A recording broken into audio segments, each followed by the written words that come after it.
पालघर तालुक्यातील धुकटण येथील बाळंत महिलेचा उपचाराअभावी झाला मृत्यू। उपचारासाठी सिल्वासा शासकीय रुग्णालयात पाठवण्यात आलेल्या बाळंत महिलेचा मृत्यू झाल्याने पालघर जिल्ह्यातील सार्वजनिक आरोग्य व्यवस्थेवर प्रश्नचिन्ह निर्माण झाले आहे। धुकटण तालुका पालघर येथील 22 वर्षीय प्रीती जाधव हिची प्रसूती मनोर ग्रामीण रुग्णालयात झाली, परंतु प्रसूतीनंतर गर्भपिशवी बाहेर आल्याने गंभीर रक्तस्राव सुरू झाला। सिल्वासा येथे नेत असताना तिचा मृत्यू झाला। मृत महिलेच्या पती राहुल जाधव यांनी प्रसूती दरम्यान उपचारात हलगर्जीपणा आणि रुग्णवाहिका वेळेत उपलब्ध न झाल्यामुळे प्रीतीचा मृत्यू झाल्याचा आरोप करत जबाबदारांवर कारवाईची मागणी केली आहे। रविवारी सकाळी प्रसूती वेदना सुरू झाल्याने प्रीतीला मनोर ग्रामीण रुग्णालयात दाखल करण्यात आले।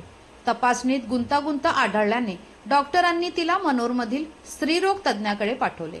खाजगी रुग्णालयात सिझेरियनचा सल्ला देण्यात आला, परंतु आर्थिक अडचणीमुळे ती पुन्हा ग्रामीण रुग्णालयात परतली। संध्याकाळी 4:30च्या सुमारास प्रीतीची नैसर्गिक प्रसूती झाली। काही वेळातच तीव्र रक्तस्राव सुरू झाला।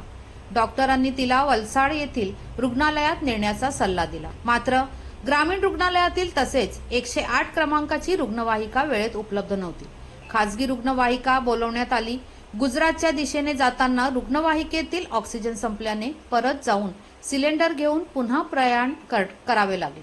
परिणामी वेळ वाया गेला आणि प्रीतीला सिल्वासा शासकीय रुग्णालयात दाखल करण्यात आले, मात्र उपचार सुरू होईपर्यंत रक्तस्राव वाढल्याने प्रीतीचा मृत्यू झाला। स्थानिक आमदार विलास तरे यांनी मनोर ग्रामीण रुग्णालयाला भेट देऊन प्रकरणाची गंभीर दखल घेतली। त्यांनी आरोग्यमंत्री प्रकाश आबिटकर यांची भेट घेऊन जबाबदार वैद्यकीय अधिकारी व कर्मचारी यांच्यावर कारवाई करण्याची मागणी केली आहे।